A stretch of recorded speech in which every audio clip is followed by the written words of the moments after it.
First, we see the subscapularis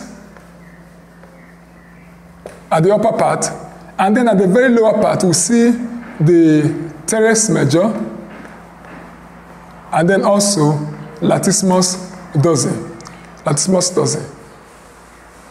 So these structures form the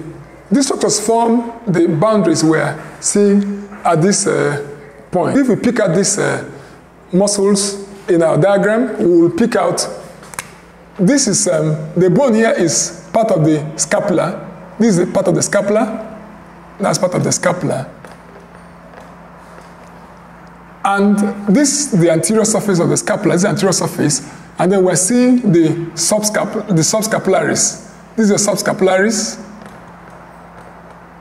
subscapularis muscle. And at this point, we're seeing some of the muscles we already mentioned, the teres major and latissimus dorsi, at their point of insertion. At this point, we're seeing part of teres major where it inserted into the medial lip, of the bicipital sulcus. Recall that we said this is the bicipital sulcus, which formed the lateral wall. So at this point, we're seeing the two lips of bicipital sulcus. This is the medial lip, and this is the lateral lip. Remember that P major inserted on the lateral lip, and then teres major inserted on the medial lip. And then we're also seeing the latissimus dorsi at the floor of bicipital sulcus, and then moving posteriorly to form the posterior wall. If you recall the lady between two majors, teres major medial lip, pectoralis major lateral lip, latissimus dorsi lying at the floor. But at this point, we see latissimus dorsi inserting at the floor, but running to form the posterior boundary, posterior wall of the axilla. Also noted in this diagram, in our chart, is the long head of biceps brachii as it ran down the bicipital sulcus. So we have looked at the four walls, which are the anterior, the posterior, the medial, and the lateral. So we'll look at the base, then I will conclude the features with a view at the apex. But let's look at the base. The base actually is the lower part of axilla. The base is the lower part of the axilla, and it's the part that is made up of skin, superficial and deep fascia, and then it is reinforced by the clavipectoral fascia as the clavipectoral fascia came down as the suspensory ligament of the axilla. This is the base.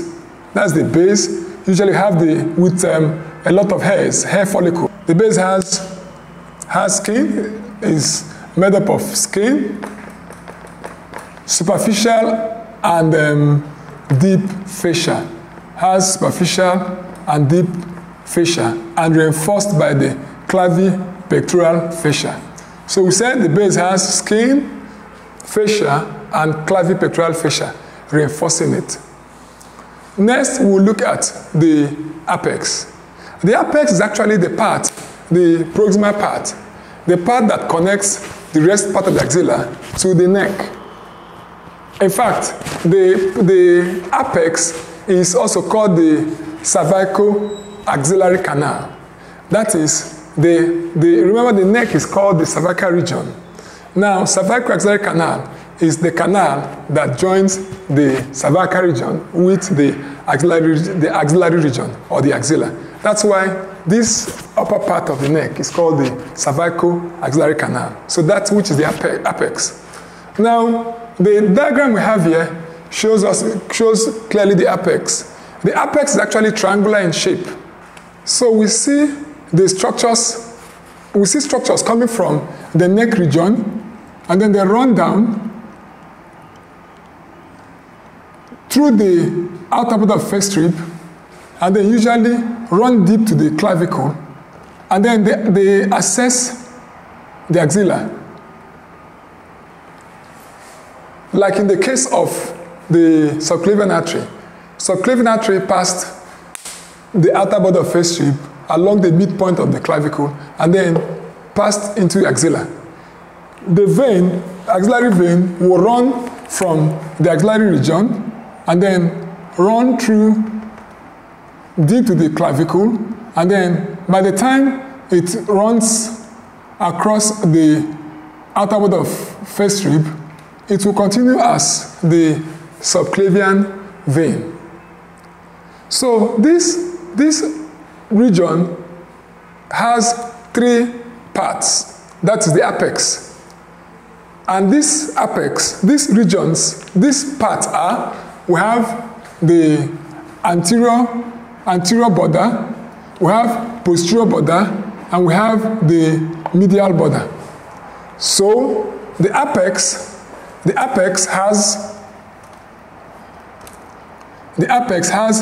is triangular in shape, and has three borders.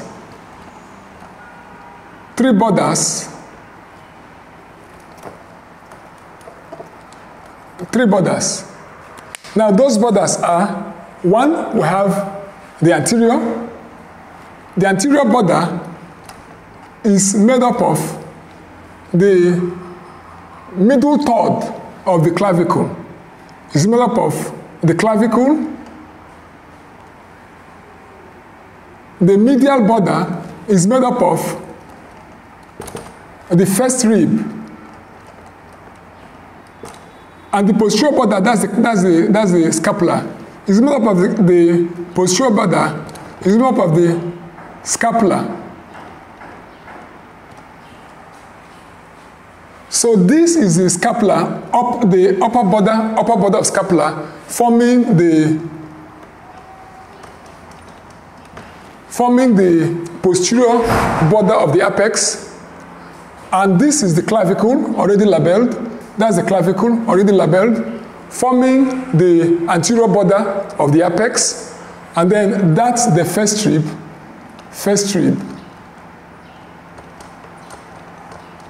forming the medial border. So we will now look at the content of the axilla. Now, in considering the content of the axilla, we'll outline the following.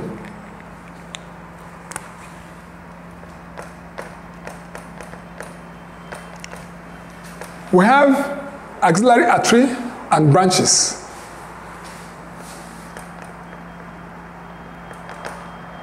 Axillary artery and branches.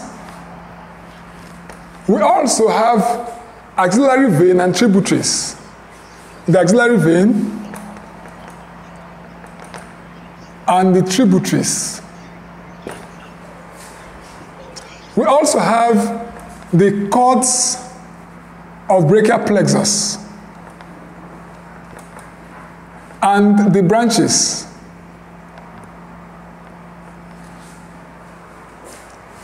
We also have axillary lymph nodes. Axillary lymph nodes. We also have axillary lymph vessels and fat. We have fat. We have fat all over the places. We have the artery 1, the vein 2, the cords 3, the lymphatic nodes and the vessels and the fat. Already we've done a video on brachial plexus. These neurovascular structures, these neurovascular bundles are actually wrapped in a sheath called axillary sheath. So these neurovascular structures are all enveloped in axillary sheath.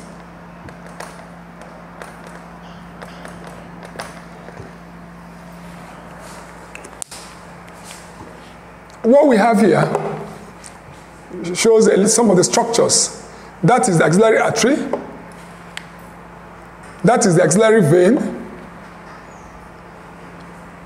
And then we have some of the cords of brachial plexus around the axillary artery.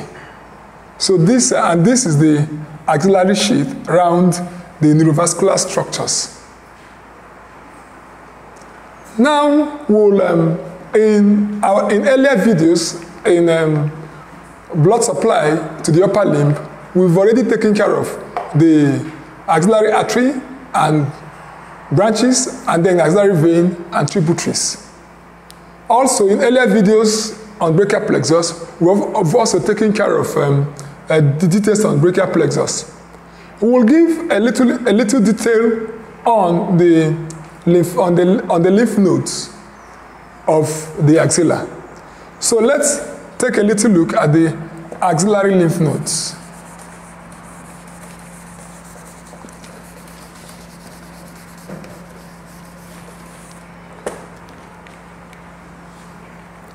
The axillary lymph nodes there are many.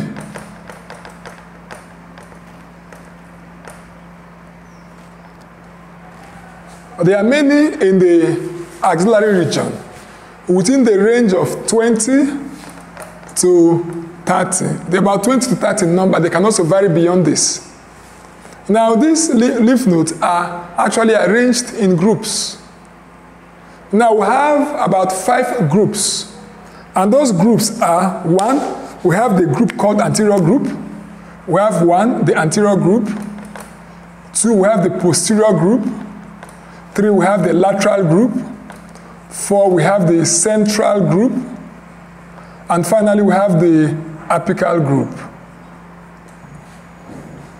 And these groups are seen at various parts of the axilla.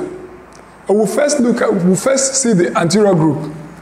The anterior group is a group that is clustered around the lateral thoracic vessels. And this is found along the lower border of pectoralis minor. That is where we actually see the lateral thoracic artery. So this group drains lymph from 2 major points, the breast,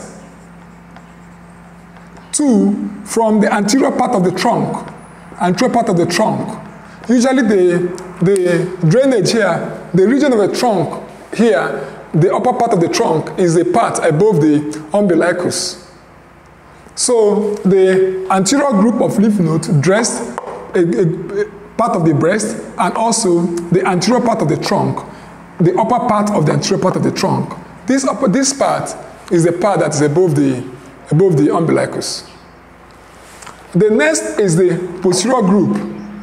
This is also called the subscapular group. This group is found along the subscapular vessels, and this is towards the lower part of the subscapularis. This group drains the posterior part of the upper part of the trunk and also part of the breast, basically from the axillary tail of the breast.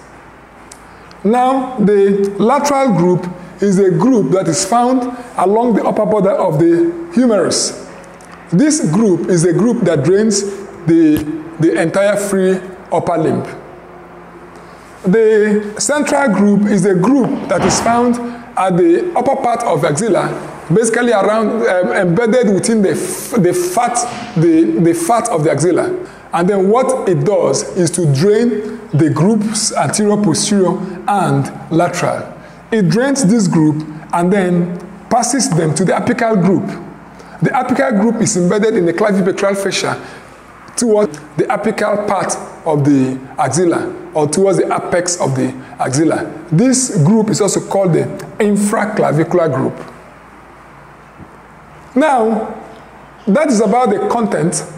Before we round off on our lecture in the axilla, it will also be nice to notice that because of the numerous hair follicles, we notice that in cases of infections of these hair follicles or the sebaceous gland around this area, we notice the occurrence of boils within this region, which is actually very common.